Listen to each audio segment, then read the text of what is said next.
Welcome back everyone. We get another special video today and we're talking about the jailbreaking scene. And yesterday I talked about Android rooting custom ROMing, but now I want to hit on my iPhone side. And I love looking at older iPhones, but more specifically jailbroken older iPhones. I feel like when you jailbreak a device, it does breathe a lot more new life into that device.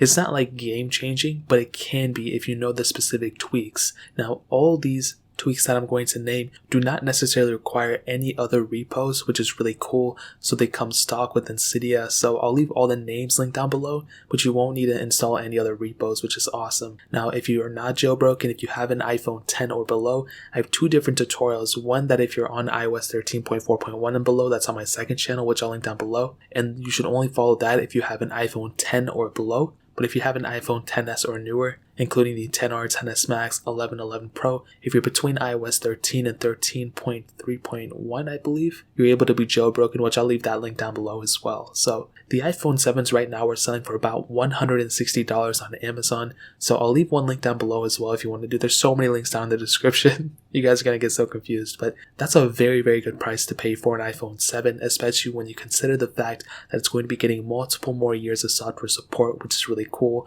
And this phone is going to be able to be jailbroken no matter what version of software you're on. So that's definitely one of my favorite things about it. Now, iOS 13 does have a lot of cool features built in, and iOS 14 is supposed to be bringing some cool things. I mean, it's not even supposed to be that major of an update again. I guess we're going to see. But this phone with the jailbreaking tweaks will definitely be better than a stock iOS 13 and maybe even a stock iOS 14 phone. Who knows? Now, the first tweak I always love to hit on is clean home screen. Now, this is this is like a minimalistic app at its core, but it does have quite a few features built into it that make it, much better than what you think. Now, you can do with it whatever you want to, but basically it allows you to kind of maneuver and modify your screens however you want to see it. So you can take away the app names, you can keep the app names. There's a lot of lock screen tweaks as well. Take away the date, take away all sorts of different things. And if you want to make your phone look much more minimalistic, this is definitely the way to go. You can change the dark background, you can make it different colors and all sorts of different things. You can make it clear if you want to. There's a lot of status bar tweaks as well. You can remove the status bar, and there's a lot of cool little things like that, which definitely makes clean home screen one of my favorite go-to ones because it takes the least amount of effort to kind of modify.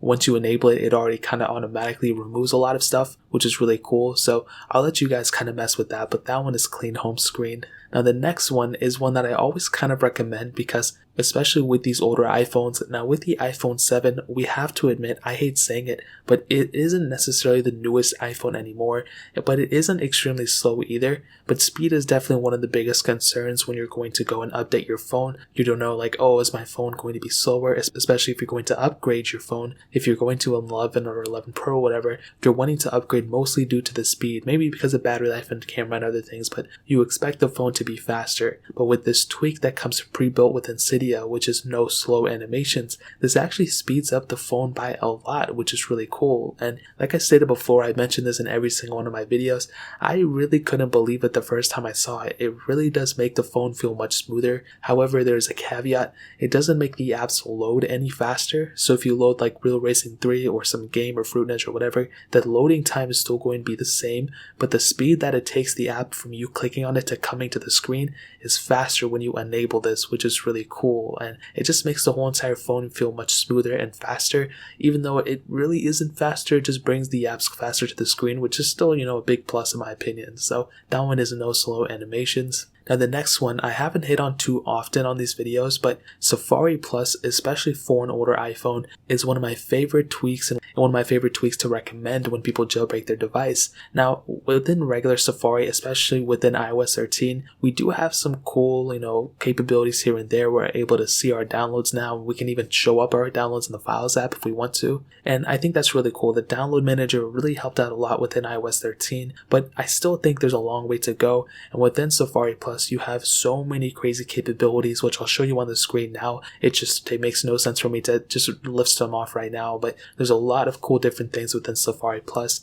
And if I were you, I would 100% recommend downloading it and installing it. It's one of my favorite things. It's like Safari, but with way more features. And I think once you start using it, you'll probably get addicted to the features that Safari Plus has. So that's definitely one of my favorite things right there. Now this next one is called Modern Dock. And if you guys didn't know, the iPhone 7 and the older iPhones that have home buttons have different docks on the bottom than the newer iPhones like the 10R and the 11s and all those. So if you want to get that newer dock that these newer iPhones have, by installing Modern Dock, you'll pretty much get that newer type of dock style, which again looks a lot nicer than what you might think. And if you installed Clean Home Screen and Modern Dock, you will have to go into Clean Home Screen settings and disable the transparency of the dock, which takes like 1 second to do, and then you'll be able to see Modern Dock, which is really cool. So that's one of my favorite ones right there. Now another speed tweak that I hit on before would be accelerated home button. And if you guys don't know, whenever you click on that home button, there's a little bit of a slight delay when you go and actually click it to the app going away. So no slow animations was for you to clicking open apps.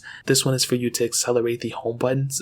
That's what they call it, accelerated home button. So it fixes those specific issues. So it does speed up the phone a little bit. Again, like I said, I do have a tweak later on in this video that'll pretty much, make that useless in a way. Not useless, but you'll probably end up using that tweak more than this one, but it's still a pretty cool thing if you want to use the home button. So that one is accelerated home button. Now the next one, if you really want to make your phone feel so futuristic and you want to make it even probably better than what iOS 14 is going to bring, this is one of my favorite jailbreaking tweaks ever, and this one is Force in Picture. Now what this does is it allows you to basically go picture in picture, just like how you can do on the iPads and the iMacs and Androids and basically every other device except an iPhone. If you go and watch a YouTube video, you can go and pop that into the corner, and you can go on Twitter and you can go on Instagram and keep swiping through while you're still watching that video, which is really awesome. And this is something that I'm praying Apple to do hopefully sooner than later. It's something that I constantly do on my Windows, on my Macs, on my iPads. Even though I barely use my iPad, I still want to have that capability. And if Apple were to bring that on our iPhones,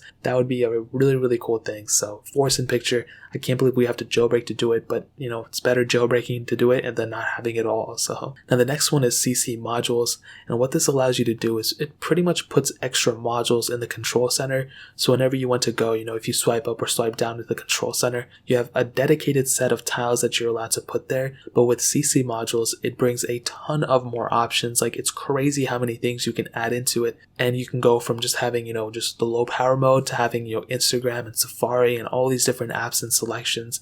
So instead of having to go to the home screen all the time, you can just swipe up and get to the control center and just tap on your apps that way. Now, it's not a necessity. It's not something that's probably going to change your life, but it's something that's really cool. And I really do think on older iPhones especially, having these newer type of capabilities and having capabilities that aren't on the newest iPhones even, it does kind of make you feel better about having an older iPhone, which is really cool. So that one is CC modules. Now the next one is called Real CC, and this is also one of those control center toggle things. And basically, if you guys don't know, within the control center, you can't necessarily disable the Wi-Fi and Bluetooth just by clicking on it, which is honestly kind of annoying. They just temporarily turn off until the next day. If you have to fully turn it off, you have to go into settings. But with Real CC, this actually allows you to just click on it in the control center and it will fully turn off the Wi-Fi and the Bluetooth without you having to go into settings every time. And it might seem like a minor thing, but if you have to constantly go into settings, if you're driving or wherever, if you're in a pinch and you have to turn off the Wi-Fi and Bluetooth, this will help you all in the long run, I believe it.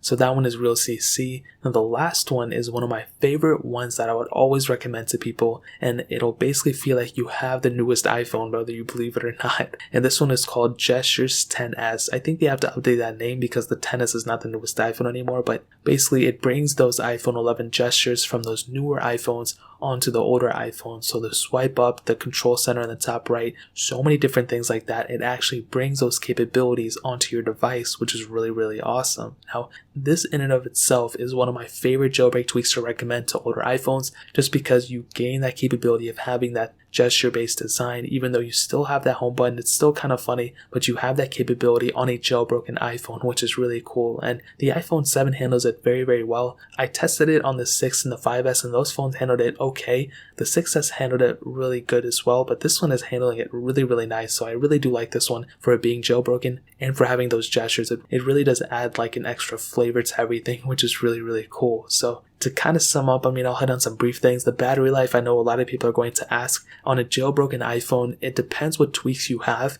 because if you do add those accelerated home buttons and no slow animations, things like that, maybe even the gestures, things like that will probably suck up a little bit more battery life because those are kind of improving the speeds, and when you improve the speeds it's taking more power and all that, but it's still pretty much the same. Tweaks like Real CC and Modern Dock and Safari Plus, those things aren't necessarily going to take up too much battery life, if any at all, because those are just mods to the home page. Like those aren't really like it's not like a power tweak or anything. Instead of making the phone faster, so battery life should be okay depending on which tweaks you utilize. Again, if you go and utilize all the tweaks and go crazy with everything and install a bunch of tweaks, yeah, probably it's going to make the battery worse, but it's still worth it in the long run, I think. So if you have an iPhone 7 or an older iPhone, I would highly recommend you to install these tweaks. They're very, very awesome. So that pretty much covers it. If you guys have any questions or anything, leave it down in the comment section below. Hit the like button, that would mean so much, but definitely hit that subscribe button. Every single subscriber that we get really does count, so it means so much if you guys could hit that. Also check out the other links down in the description as well. My Twitter, my Instagram, my second channel, all those links will link down below. I'd really appreciate if you guys could check it out. More importantly than everything else, I love every single one of you guys. Hopefully I'll catch you guys in the next video. Peace out till then.